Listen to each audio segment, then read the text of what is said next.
NTAയിലേക്ക് പുതിയ പാർട്ടികൾ എത്തുന്നത് BJPയുടെ വികസിത കേരളം എന്നുള്ള ലക്ഷ്യത്തിന് ലഭിക്കുന്ന പിന്തുണയാണെന്ന് BJP സംസ്ഥാന അധ്യക്ഷൻ രാജീവ് ചന്ദ്രശേഖർ. വരാൻ പോകുന്ന നിയമസഭാ തെരഞ്ഞെടുപ്പിൽ NTA മത്സരിപ്പിക്കുന്നത് വിജയിക്കാൻ സാധ്യതയുള്ളവരെയാണെന്നും അദ്ദേഹം കൊച്ചിയിൽ പറഞ്ഞു. കൊച്ചിയിൽ NTA സംസ്ഥാന നേതൃ ക്യാമ്പ് ഉദ്ഘാടനം ചെയ്ത് സംസാരിക്കുകയായിരുന്നു അദ്ദേഹം.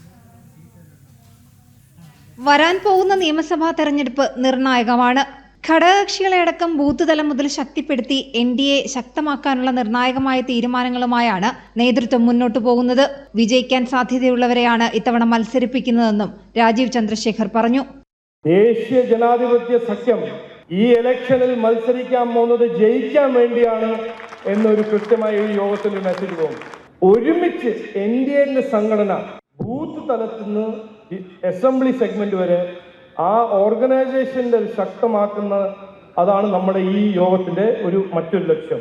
നാടിന്റെ നന്മയും സമാധാനവും ഈ രാഷ്ട്രീയ സംസ്കാരവും ഇത് തീരുമാനിക്കേണ്ട ഒരു തെരഞ്ഞെടുപ്പാണ്. ഇവിടെ ജമാഅത്താണോ ഈ നാടിന്റെ ഭാവി തീരുമാനിക്കാൻ പോകുന്നത്? ശബരിമല കൊള്ളക്കാരാണോ നാടിന്റെ ഭാവി തീരുമാനിക്കാൻ പോകുന്നത്? ഈ ഇലക്ഷനാണ് അത് തീരുമാനിക്കാൻ പോകുന്നത്. ജമാഅത്തെ ഇസ്ലാമിയെ തലയിൽ വെച്ച് രാഷ്ട്രീയം കളിക്കുന്ന പാർട്ടിയാണ് കോൺഗ്രസ്. പരസ്പരം രാഷ്ട്രീയം പറഞ്ഞ് രാഷ്ട്രീയം കളിക്കുന്ന മുന്നണികളാണ് LDFും UDFും. ഇവർ ഇത്രയും കാലം മാറി മാറി ഭരിച്ചു. ഇതിനൊരു മാറ്റം വേണമെന്നാണ് ജനങ്ങൾ ആഗ്രഹിക്കുന്നതെന്നും രാജീവ് ചന്ദ്രശേഖർ വ്യക്തമാക്കി. എറണാകുളം കളമശ്ശേരിയിൽ NDA സംസ്ഥാന നേതൃ ക്യാമ്പ് ഉദ്ഘാടനം ചെയ്യുകയായിരുന്നു അദ്ദേഹം.